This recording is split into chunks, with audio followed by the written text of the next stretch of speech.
আসসালামু আলাইকুম দর্শক মণ্ডলীরা, আপনাদের প্রতিদিনের মতো রুম টু রুম প্রোগ্রামে আপনাদের আজকে স্বাগতম। প্রতিদিনের মতো আমরা আজকে চলে এসেছি একটা বিশেষ ব্যক্তির রুমের সামনে। এখন দাঁড়িয়ে আছি। ব্যক্তিটিকে আমরা একটু পরে আপনারা জানতে পারবেন। চলুন রুমের মধ্যে প্রবেশ করা যাক। সে আপনাদের অবগতের জন্য জানিয়ে রাখি, সে গত 23-24 ভর্তি পরীক্ষায় বুয়েটে দ্বিতীয়, মেডিকেলের প্রথম এবং ঢাকা ভার্সিটিতে ষষ্ঠতম হয়েছে। চলুন, কার কথা বলছি আপনারা নিশ্চয়ই ততক্ষণে আন্দাজ করে ফেলতে পারছেন। চলুন আমরা রুমে ঢুকি। রুমে ঢুকতে যে বিষয়টা চোখে বললে একটু দেখাতে চাই দর্শকদের, don't enter here to tiger lives. এর মানে কি? এর ভিতরে কি কোনো টাইগার থাকে? মানুষ থাকে না? চলুন দেখা যায় কোনো টাইগারের সন্ধান আদৌ পাওয়া যায় কিনা। আসলে তো ঢুকে বললাম প্রথমে আলোকিত রুম।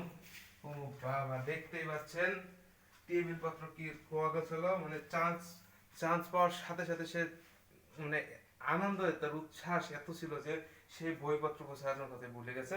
বইপত্র দেখতে পাচ্ছেন এখানে আপনারা, যদি আমি দেখাতে চাই, এখানে দুধভাস কোম্পানির কিছু বই এবং বিসিএস কোম্পানির কিছু বই এখানে রাখা আছে।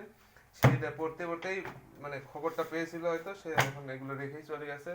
তার রুমে দেখতে পাচ্ছেন এখানে কিছু খাবার সামগ্রী আছে, ঘি পুরোটা খেয়ে শেষ করছে মনে হয় এই জন্য। তারপরে কিছু আছে টুথপেস্ট, ফেস ওয়াশ, কিছু মেডিসিন, হয়তো ধাতু শর্ট ছিল তার। যাই হোক, সেটা বিষয় না। এখানে কিছু স্টিকি নোটস লাগানো আছে দেখতে পাচ্ছি, তেমন গুরুত্বপূর্ণ না। বা একটা মোটিভেশন আপনাদের পড়ে শোনাতে চাই। এখানে লিখছে success makes success or money makes money. এটা দ্বারা সে কি বুঝাতে চাইছে আমি বুঝতে পারি না অবশ্য। যাই হোক, এখানে আছে একটা দুধভাস কোম্পানির মাইন্ড ম্যাপ। সে সম্ভবত এটার মাধ্যমে সে বুয়েটকে ক্র্যাক করতে পেরেছিল। তো আপনারা তো জানেনই যে বুয়েট ক্র্যাক করতে হলে জৈব যৌগের কোনো বিকল্প নেই, জৈব যৌগ আমাদের পড়তে হবে। সুতরাং যারা জুনিয়র আছো তারা ভালোভাবে দেখে থাকো, জৈব যৌগের উপর তোমাদের সর্বাধিক গুরুত্ব দিতে হবে। দেখো, জৈব যৌগের জন্য তোমার বড় ভাই কি করছে, পুরো মহেন্দ্র এখানে রাগিয়ে রাখছে। মানে সে যাইতে আসতে যেই সময় পারে যখন মাইন্ড ম্যাপটা দেখছে, তার মানে তার মাথায় একদম সেট হয়ে গেছে। তারপরে দেখতে পাচ্ছেন এখানে কিছু দুধ ভাসের প্যারালাল টেক্সট রাখা আছে। তারপরে কিছু এখানে প্লেট, সে খাইতে বসছিল সম্ভবত, প্লেটটা ভালো মতো ধুইতে পারে নাই, দেখে চলে গেছে। যাই হোক, তারপরে দেখাতেছে আপনাদের তার বেডটা দেখান। এই যে বেডটা, এখানে সে ঘুমাতো। এবং একটা বিশেষ জিনিস চোখে বললো তার বেডে, একটু আসতেছে, বেডটা অনেক চিপা। সে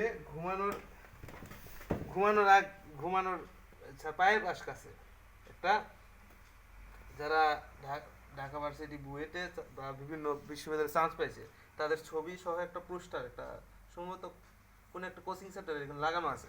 সেইটা আঠা মারে লাগিয়ে দিছে প্রতিদিন ঘুমানোর আগে এবং সকালে ঘুম থেকে উঠে, যাতে এই বড় ভাই আপুদের দেখে সে তো মোটিভেট হতে পারে। এই জন্য সেটা লাগিয়ে রেখেছে। বুঝতে পারছেন তার ডেডিকেশন কোন লেভেলে ছিল। এর জন্যই বলে পরিশ্রম সাফল্যের চাবিকাঠি। যাই হোক, আমরা একটু এদিকে আসতে চাই। তার দেওয়ালে আর কিছু লেখা আমরা দেখতে পাচ্ছি, বা সেখানে কিছু আয়তাল করছি লিখে রেখেছে। সে বুঝলাম অনেক ধর্মীয় দিক দিয়ে সে অনেক পরিষ্কার ছিল। তারপরে আর কিছু দেখাতেছি আপনাদের। এখানে তার ইংলিশের উপর সে একটা বিশেষ গুরুত্ব দিতে থাকেন। ইংলিশ বইয়ের একটা ভান্ডার সে হয়ে গেছে। তারপরে ইংলিশ আছে। আর আপনাদের, যাই হোক, মোটামুটি এই ছিল আজকের বুয়েটে ফার্স্ট হওয়া রেদানুর রহমান রাফির রুম। যাই হোক, কি খবর, কি খবর, একটু কাটে। বাতাবি লেবুর পক্ষ থেকে আজকে আমরা বিদায় নিচ্ছি। বিসিএস এবং দুধভাস। বাতামিলে বললাম দুধভাসের পক্ষ থেকে আমরা আজকে এ পর্যন্তই ছিল। দুধভাসের চোখে থাকুন, সঙ্গেই থাকুন, দেখতে থাকুন room to room program. Bye by.